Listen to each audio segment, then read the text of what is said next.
Fui educado en las escuelas públicas de Los Ángeles, donde se enseña la teoría de la evolución como un hecho y se presenta a los hombres neandertales como el eslabón perdido entre los humanos y los ancestros simios.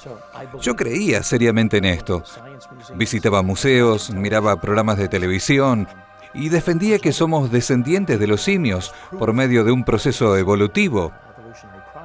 Pero en 1971 fui presentado a un científico creacionista, titulado en la Universidad de Berkeley. Él no creía en la evolución, era creacionista.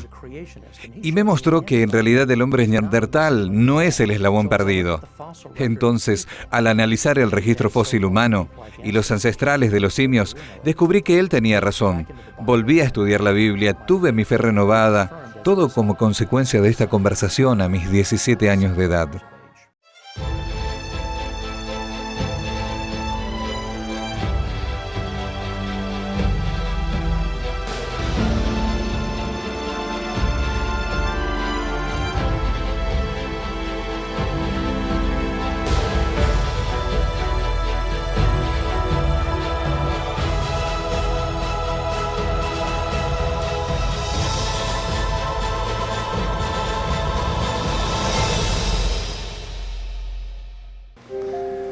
Bienvenidos a otro programa de Evidencias, continuando con nuestra serie acerca de los orígenes.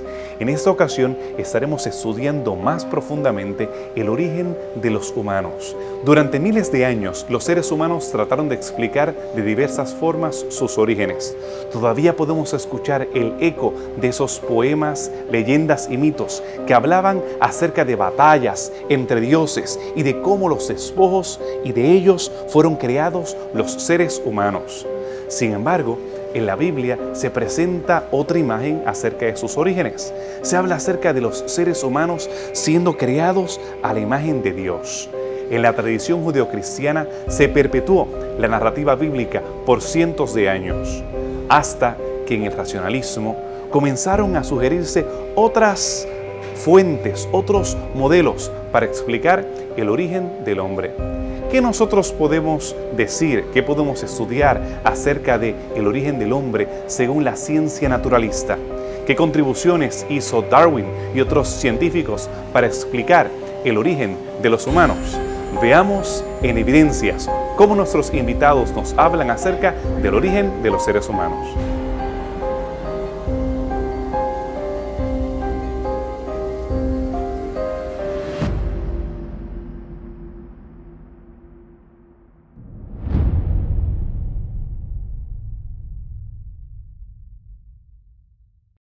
La evolución presenta que los seres humanos son descendientes de uno de los ancestrales de los simios y que con el tiempo esta criatura se fue desarrollando, aumentando el cerebro, caminando erecto, perdiendo el cabello, todos estos cambios sucediendo por medio de mutaciones y cambios genéticos hasta que de alguna manera llegó a lo que hoy conocemos como el ser humano.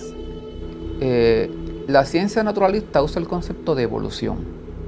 Evolución a lo que se refiere es al surgimiento de cambios paulatinamente de materia o en este caso de organismos preexistentes. Y la ciencia naturalista lo que explica es que el ser humano, junto con otros primates, comparte un origen común por un ancestro. En ocasiones escuchamos decir que la ciencia dice que el hombre desciende del mono. Eso no es lo que dice la evolución. La evolución dice que el mono y el hombre ambos tuvieron un ancestro común.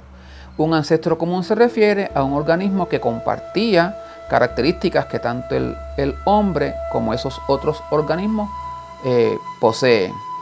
Esta pregunta o este aspecto no es problemático, porque es que nosotros como creacionistas nos damos cuenta que todos los organismos comparten cosas comunes, como es el código genético. No importa a qué nivel estemos ni a qué escala estemos, todas las células comparten el código genético. Así que el que tengamos características comunes con algo no tiene ningún problema. Ahora, de ahí a pensar, ¿verdad?, que todos esos organismos surgieron de organismos previos, más simples, que es lo que se conoce como macroevolución, es lo que puede ser conflictivo. Según los científicos naturalistas que han tratado de presentar diferentes etapas para el desarrollo humano, ¿cuáles fueron las mismas? ¿Cómo fue que el Homo sapiens se fue desarrollando desde lo primitivo hasta lo moderno? Desde el punto de vista naturalista o evolutivo, se considera precursor del Homo sapiens a los simios que se refieren como los simios del viejo mundo. Estaremos hablando unos 30 millones de años según la teoría evolutiva. Eventualmente estos organismos evolucionan o cambian a lo que se conocen como los Australopithecus. Luego se modifican al Homo erectus y ya aquí entonces se liberan las manos. El organismo entonces es erguido, las manos quedan disponibles, así que entonces surge el Homo habilis, el que entonces puede utilizar las manos con herramientas y algunas otras actividades. Y eventualmente el Homo sapiens se refiere a unos 200.000 años para acá, donde ya entonces lo que cambia es la conducta, es el comportamiento del hombre moderno, donde empieza a razonar y a generar lenguaje y a crear. La ciencia naturalista presenta todas estas etapas, pero ¿qué evidencia tenemos para corroborar que hubieron etapas en el desarrollo del ser humano como lo conocemos hoy? La evolución del ser humano, desde el punto de vista naturalista, se basa en las evidencias que se recolectan en el registro fósil. Del registro fósil nunca se encuentran, o es muy raro el que se encuentren osamentas de homínidos, que son los que serían ancestros inmediatos del ser humano, completos. Se encuentran rastros bien incompletos, una costilla, un fragmento de mandíbula, un fragmento de un fémur, y en base a eso que se encuentra se reconstruye entonces un esqueleto y se hacen comparaciones, que en ocasiones extrapolan la capacidad que tiene el ser humano para adaptarse. Se miden diferencias en el tamaño del cráneo, se miden diferencias en la estatura, si el cuerpo estaba erguido o no. En ocasiones quizás no se toman en consideración que esa osamenta haya pasado por algún proceso de enfermedad. Y en base a ese tipo de evidencia es que ellos establecen esa proyección. Nosotros creemos que probablemente es esa capacidad de adaptación que Dios puso en todos los organismos lo que permitió a que distintos osamentas de lo que podríamos llamar una secuencia de seres humanos se hayan encontrado. Pero nosotros pensaríamos que todos ellos son seres humanos adaptados a distintos lugares o condiciones ambientales. Varias evidencias son presentadas para corroborar que evolucionamos de un ancestral simio. Una de ellas es que los ADN son similares. Los naturalistas presentan que nuestro ADN es 98% semejante al de los chimpancés. Pero el problema es que esto se da apenas si analizamos ciertas secuencias, ciertas partes del ADN, y si no lo analizamos por completo. Y de acuerdo a cómo lo comparas, el resultado también puede variar. Los científicos creacionistas han trabajado mucho en esto con el fin de realizar un mejor análisis comparativo de las secuencias genéticas, y el resultado que se obtuvo es de aproximadamente 86% de similitud. Entonces hay una gran diferencia con los 98% que presentan los naturalistas. Esto sucede porque los evolucionistas tienen la intención de presentar sus creencias y sus argumentos de una forma creíble, sin importar si necesitan omitir ciertas informaciones para defenderlas. Lamentablemente, esto es lo que vemos en el ámbito científico. Después de ver las evidencias que son presentadas por los científicos naturalistas, es hora de poder compararlas con las evidencias provistas por científicos creacionistas. ¿Qué pueden aportar? ¿Qué pueden contribuir esos científicos a explicar el origen de la vida, el origen de los seres humanos? Si usted quiere saber más acerca de esta controversia y las soluciones, si quiere ver las evidencias sobre el origen de los seres humanos, no se vaya. Después de esta pausa, continúe con nosotros en Evidencias.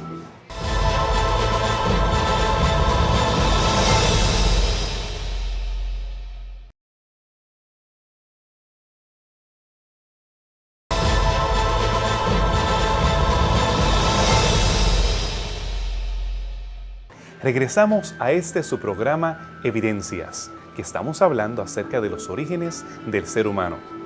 Aquí en el Museo de la Creación en Cincinnati, Ohio, en Estados Unidos de Norteamérica. Hemos podido tener la oportunidad de escuchar las diferentes posturas que son presentadas por científicos darwinistas acerca del origen del ser humano, sus evidencias, aquellos puntos que los apoyan y aquellos puntos que nos hacen preguntas en cuanto a esa postura. Ahora tenemos la oportunidad de estudiar los científicos creacionistas, cómo ellos utilizan la Biblia y qué evidencias ellos pueden ver para sostener la misma como una opción para explicar el origen de la vida entre los humanos. De acuerdo a la perspectiva bíblica, Adán y Eva fueron creados en el sexto día. Adán fue creado por Dios del polvo de la tierra. Luego Dios retiró una costilla de Adán y de ella hizo a Eva. Estos eran los dos seres humanos que Él creó y que habitaron en el jardín del Edén. Ellos recibieron de Dios el orden de poblar toda la tierra, así que ellos tuvieron sus hijos y así por delante hasta que llegamos a la población que conocemos hoy. Existe evidencia genética que comprueba esto.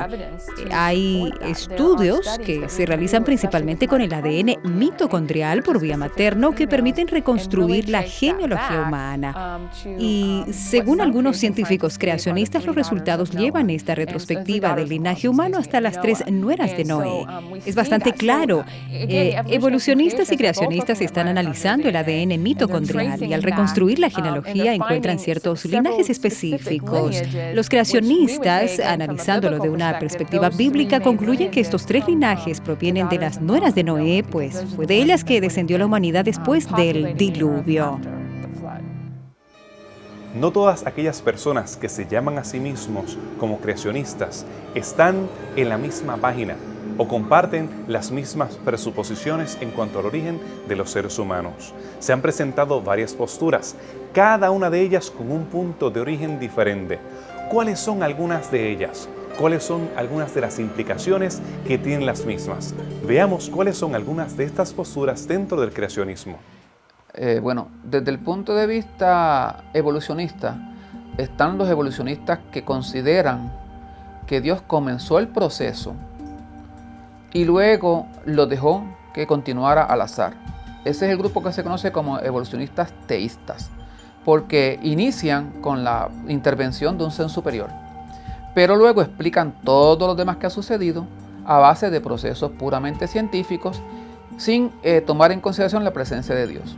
El movimiento del diseño inteligente posee una mezcla de seguidores. Algunos son creacionistas, otros no lo son.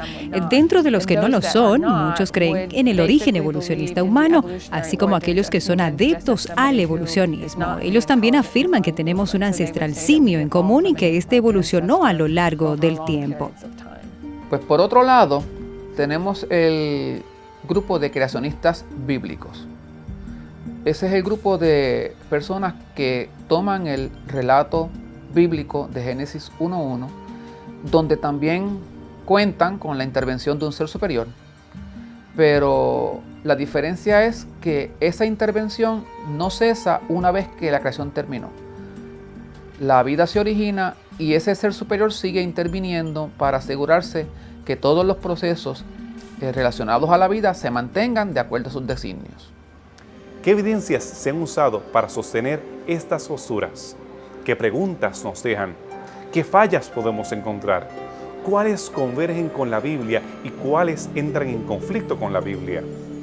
¿Qué podemos aprender de ellas?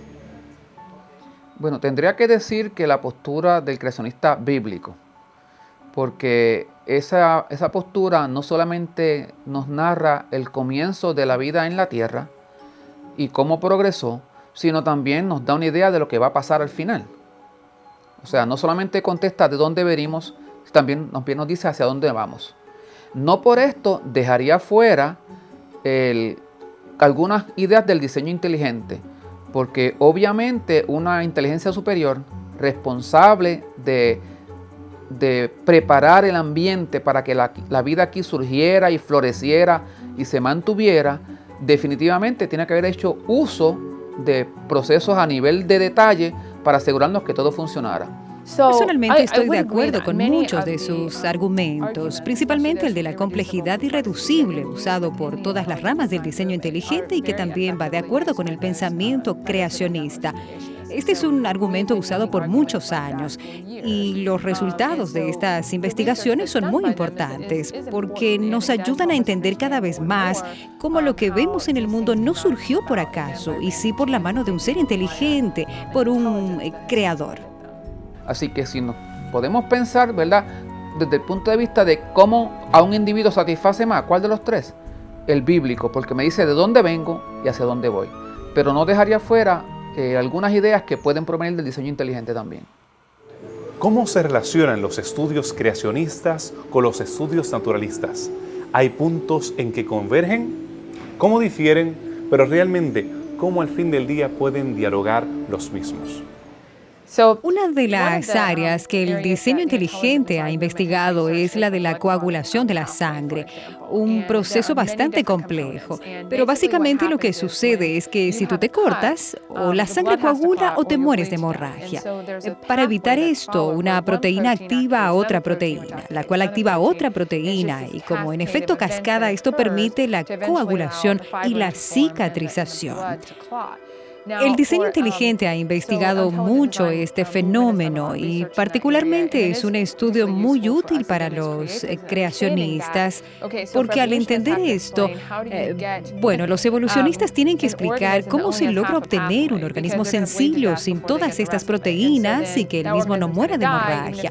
Como todavía no tiene todas las proteínas, él muere y entonces todo el proceso evolutivo comienza de nuevo hasta llegar a este punto otra vez y así constantemente regresa al punto inicial. De esa manera, este organismo nunca conseguirá evolucionar.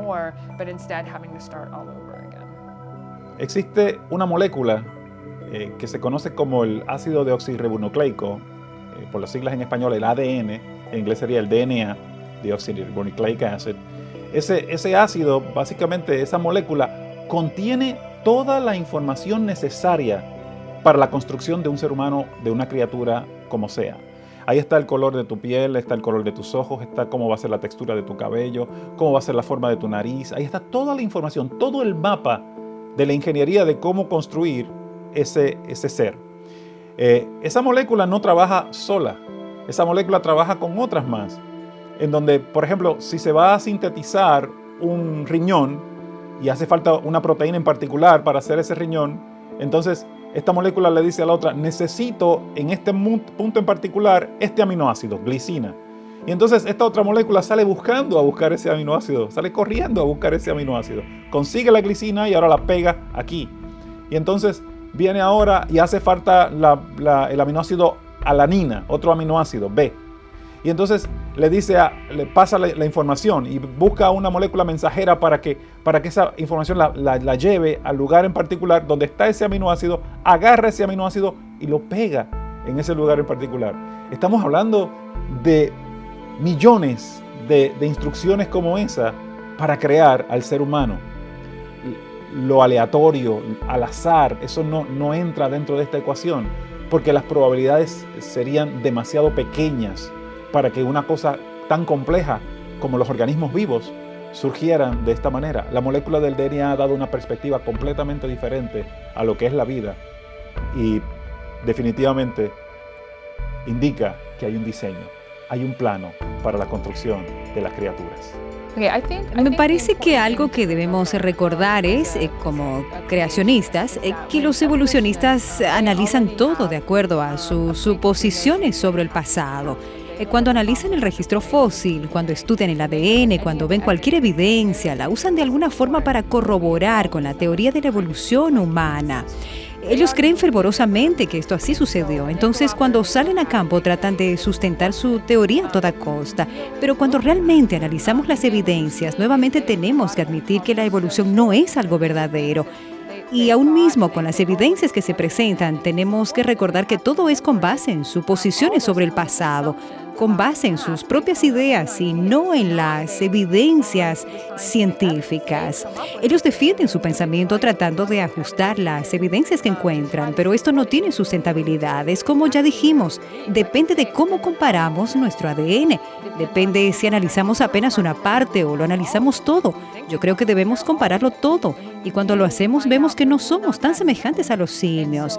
Entonces vemos que las evidencias no son tan consistentes con la teoría de la evolución y así con la teoría bíblica creacionista. El denominador común no se ha conseguido. Es el famoso eslabón perdido. Hay un eslabón en esa cadena evolutiva que no se ha encontrado, que se supone que una al simio con el ser humano, a ese organismo perfecto del hombre con ese primate. La ciencia naturalista busca a ese eslabón perdido. El creacionismo encontró un eslabón, no entre una criatura primitiva y un ser humano, sino entre un creador y ese ser humano. Ese eslabón que se pierde une al cielo con la tierra, no une al hombre con el simio. La ciencia provee varias respuestas para el origen de los seres humanos. Más allá de los himnos, poemas y tradiciones que el humano había guardado a través de los siglos, ahora se le inviste de objetividad a la teoría de la evolución. Sin embargo, al analizarlo con cuidado, se requiere tanta fe y confianza como se requería para los himnos y leyendas antiguas, o aún para el relato bíblico, para sostener la teoría de la evolución. Muchas veces son las presuposiciones de los investigadores los cuales dirigen cuáles son las conclusiones a las cuales ellos han de llegar. Tristemente, algunas personas asumen en la forma positivista que nos ha dejado el pensamiento racionalista que la evolución es ley, que categóricamente se ha probado. Sin embargo, hemos visto serios problemas que tienen esas sugerencias. También, al ver la Biblia, no solamente la vemos como fe ciega, como algunas personas asumen, sino que la fe bíblica está sostenida también en la investigación. Dios quiere que razonemos, le da la oportunidad a los seres humanos a investigar, a buscar, a leer, a comparar. Y al estudiar las posturas creacionistas, vemos que las mismas no están basadas solamente en la revelación escrita de la Biblia, sino que también están basadas en la revelación natural, las cuales se pueden ver en las hojas de la naturaleza. Y al estudiar el ser humano con esa irreducible complejidad, con lo maravilloso que es cada uno de los elementos que lo componen, desde la mitocondria, desde los diferentes cambios bioquímicos que se llevan a cabo diariamente, constantemente, mientras yo comparto contigo, y aquellos fenómenos más maravillosos como lo son la gestación de un ser humano, o tal vez la covulación, el tragar o el mirar. Nosotros no tenemos otra opción que maravillarnos ante este libro de texto. Y entonces el relato bíblico parece que tiene sentido. Y si realmente le quieres dar una oportunidad a la Biblia que sea más que una fuente de información del pasado, sino que te habla acerca del presente y también acerca del futuro, te invito a que nos escribas a nuestra dirección electrónica o tal vez a nuestro blog. Continuaremos con esta serie acerca de los orígenes. La próxima estaremos hablando acerca de las eras geológicas y los fósiles. Te esperamos en Evidencias.